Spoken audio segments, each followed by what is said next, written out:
Point ఏంటంటే YCP నిన్న సజ్జల రామకృష్ణారెడ్డి గారు మాట్లాడుతూ మా దగ్గర ఓవర్ఫ్లో అయిపోయింది, కాంపిటీషన్ ఎక్కువ ఉంది, కాబట్టి ఎవరైనా ఒకరిద్దరు బయటకు వెళ్తే వెళ్ళొచ్చు, ఎవరు వస్తారా అని తెలుగుదేశం జనసేన పార్టీ వెయిట్ చేస్తా కూర్చున్నాయని చెప్పి ఆయన మాట్లాడుతున్నారు. అలా చూడాలా? ఈరోజు జాయినింగ్స్ పైన కూడా వైసీపీ ఒక మైండ్ గేమ్ అనాలా కొన్ని విమర్శలు చేస్తూ ఉంది. మేము వదిలేసిన వాళ్ళని చేర్చుకున్నారు, మా స్క్రాప్ని చేర్చుకుంటున్నారు, ఇటువంటి ఆరోపణలు వైసీపీ చేస్తుంది. మీ విశ్లేషణ ఏంటి దీనిపైన? వైఎన్ఆర్ గారు ఎన్నికల సమయంలో ఒక పార్టీ నుంచి ఇంకొక పార్టీలో చేరటము, ఒక పార్టీలో సీట్లు రానటువంటి వాళ్ళు ఇంకొక పార్టీకి వెళ్ళటము, ఇవన్నీ కూడా సర్వసాధారణమైనటువంటి విషయం. అయితే దీంట్లో ఒక ఎవరు గెలుస్తారు ఎవరు ఓడతారు అనేటువంటి ఒక వాతావరణం అసలు ఈ చేరికల్లో కొంత తెలిసిపోయింది వాస్తవంగా. ఎందుకు అనంటే మనకన్నా కూడా ప్రజలేముందా ఎట్లా ఉందా, గాలి అలా వీస్తుంది ఎలా వీస్తుంది అని అనుకుంటాం కానీ రాజకీయ నాయకులకు తెలుసండి ఎవరు గెలుస్తారు ఎవరు ఓడతారు. దానికి అనుగుణంగానే వాళ్ళ చేరికలు కూడా ఉంటాయి. ఈ కప్పగంతులన్నీ కూడా గెలిచేటువంటి పార్టీ వైపు ఎక్కువగా వెళ్లేదానికి అవకాశం ఉంటుంది. మీరు తెలంగాణలో మొన్న జరిగినటువంటి పరిణామాల్లో మీరు ముందు వరకు కాంగ్రెస్ పార్టీ ఎక్కడో థర్డ్ ప్లేస్ లో ఉన్నటువంటి కాంగ్రెస్ పార్టీ బీఆర్ఎస్ బీజేపీ ఇద్దరు పోట్లాడుకున్నట్టుగా మనకు కనిపిస్తే ఎన్నికల సమయం వచ్చేసరికల్లా ఇప్పుడు జూపల్లి కానివ్వండి లేకపోతే శ్రీనివాసరెడ్డి గారు వీళ్ళందరూ కూడా ఎక్కడికి వెళ్ళారు? అందరూ వన్ సైడ్ గా కాంగ్రెస్ పార్టీ వైపు ఒక ఫ్లో వచ్చేసింది. కాంగ్రెస్ పార్టీ గెలవబోతుంది, బీఆర్ఎస్ ఓడిపోబోతుంది, బీఆర్ఎస్ ఓడించేటువంటి కాంగ్రెస్ అనేటువంటిది వచ్చింది తప్ప బీజేపీలో చేరే వాళ్ళు రాలేదండి. బీజేపీ నుంచి కూడా కాంగ్రెస్. కాబట్టి మనం ఆంధ్రప్రదేశ్ లో కూడా ఈ అంశాన్ని ఒకసారి పరిగణలోకి తీసుకుంటే నిజంగా ఇప్పుడు ఎన్నికల ప్రక్రియకు సంబంధించినటువంటి ఒక వాతావరణము, సీట్లు, దీనికి సంబంధించినటువంటి ప్రక్రియ అంతా వైఎస్ఆర్ కాంగ్రెస్ పార్టీ దగ్గర జరుగుతుంది. వైఎస్ఆర్ కాంగ్రెస్ పార్టీ ఈ ప్రక్రియనే ప్రారంభించింది. ఎందుకు?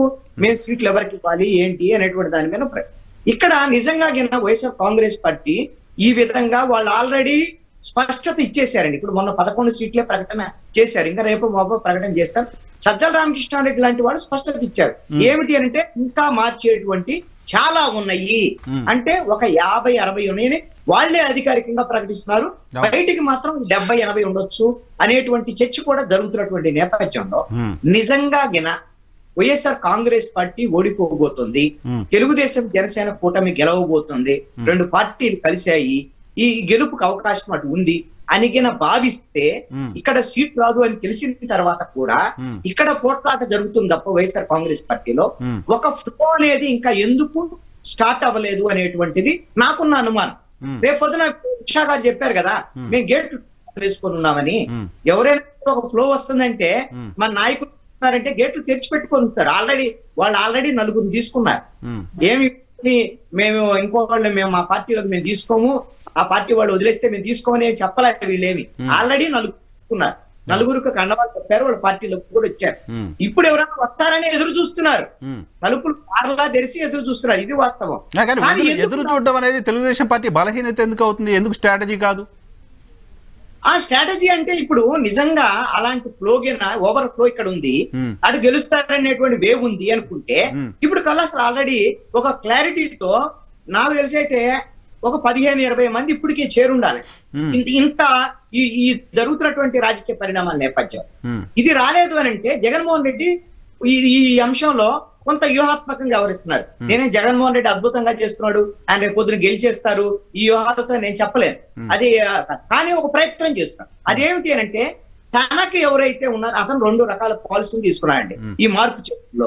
ఒకటి ఏమిటి అని అంటే రెడ్డి సామాజిక వర్గానికి సంబంధించినటువంటి ఎమ్మెల్యేల సీట్ల సంఖ్యను తగ్గించాలి.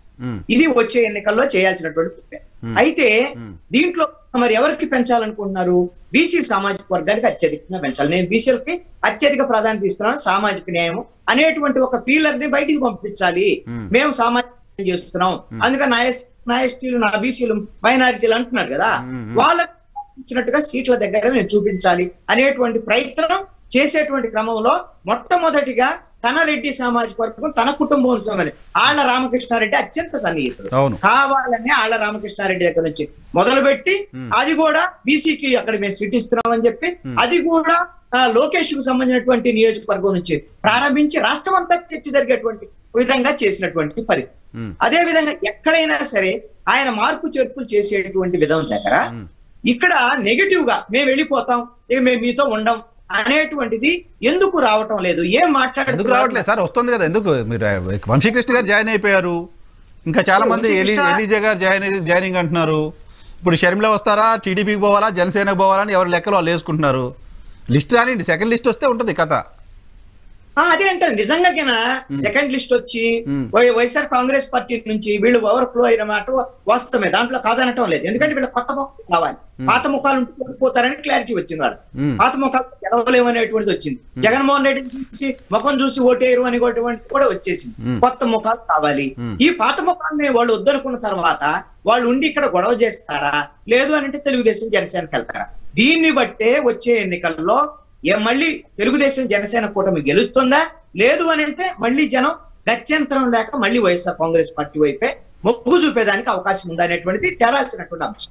ఇంకొక వైపున షర్మిల పేరుతో ఈ రోజున జగన్మోహన్ రెడ్డి ఆ గేమ్ కూడా జగన్మోహన్ రెడ్డి స్టార్ట్ చేసినట్టుగా కనపడుతుంది. షర్మిల ఎప్పుడు కూడా నేను చెప్తానండి, ఇప్పటి వరకు షర్మిల ఒక్క అడుగు కూడా వితౌట్ జగన్మోహన్ రెడ్డి సజెషన్స్ అసలు ఒక్క అడుగు కూడా వేయలేదు. జగన్మోహన్ రెడ్డి ఆదేశాల మేరకే ఇప్పటికీ అన్న వదిలిన బాణమే షర్మిల. అదే విధంగా ఈ జగన్మోహన్ రెడ్డి తల్లి విజయమ్మ ఈ జగన్మోహన్ రెడ్డి కోసమే పనిచేస్తుంది. దాంట్లో ఎటువంటి సందేహం లేదు. ఎందుకు అనేక సందర్భాల్లో మీరు చూశారు. మీరు వివేకానంద రెడ్డి హత్య కేసుకు సంబంధించినటువంటి విషయంలో కూడా మా అబ్బాయిని అన్యాయంగా ఇది చేస్తున్నాడు, మా అబ్బాయి ఎందుకు చేస్తాడు జగన్మోహన్ రెడ్డి మాట్లాడిన వ్యక్తి విజయమ్మ కాదా? మేము అందరూ కలిసి టార్గెట్ చేస్తున్నారని, అవినాష్ రెడ్డి మీరు అన్యాయంగా అరెస్ట్ చేయబోతున్నారని కర్నూలు ఆసుపత్రి దగ్గరకు వెళ్లి మరి విజయమ్మ మాట్లాడినటువంటి మాట వాస్తవం కాదా? మీరు తెలంగాణలో ఉండేటువంటి విలేకరులు అడిగితే ఇక్కడ మీరు పోరాటం చేస్తున్నారు కదా, తెలంగాణ పోలీసులు అన్యాయంగా అక్రమంగా చేస్తున్నారని, ఆంధ్రాలో కూడా ఇలాగనే ఉందంటే ఆంధ్ర గురించి మనకెందుకు అయ్యా, ఆంధ్ర రాష్ట్రం గురించి మనకెందుకు అని మాట్లాడు. వాళ్ళ అబ్బాయి బాగుండాలి, వాళ్ళ అబ్బాయి పాలన ఎట్లా ఉండా ఇబ్బంది లేదు. వాళ్ళకి తెలంగాణలో ఏదో వాళ్ళ అమ్మాయికి ఆ రాజ్యాన్ని పంచాలని చూస్తే వల్లగాలి.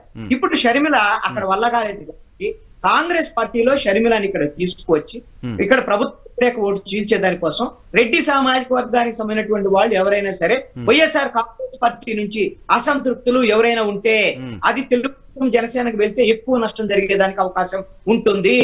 కాబట్టి రేపొద్దున ఆళ్ల రామకృష్ణారెడ్డి, బాలినేని శ్రీనివాసరెడ్డి, అదే విధంగా జగన్మోహన్ రెడ్డి ఎవరు కనుసాగి చేస్తే వాళ్ళందరూ కూడా షర్మిలతో పాటు షర్మిల తర్వాత కాంగ్రెస్ పార్టీలో ఇప్పుడు అయితే షర్మిల గారికి సంబంధించి ఆంధ్రప్రదేశ్ కి వస్తారా లేదని క్లారిటీ వచ్చిందాక వైసీపీ సెకండ్ లిస్ట్ రాదేమో.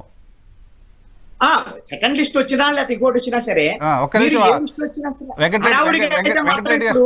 అయితే మాత్రం తెలుగుదేశం జనసేన వైపు అయితే మాత్రం లేదండి.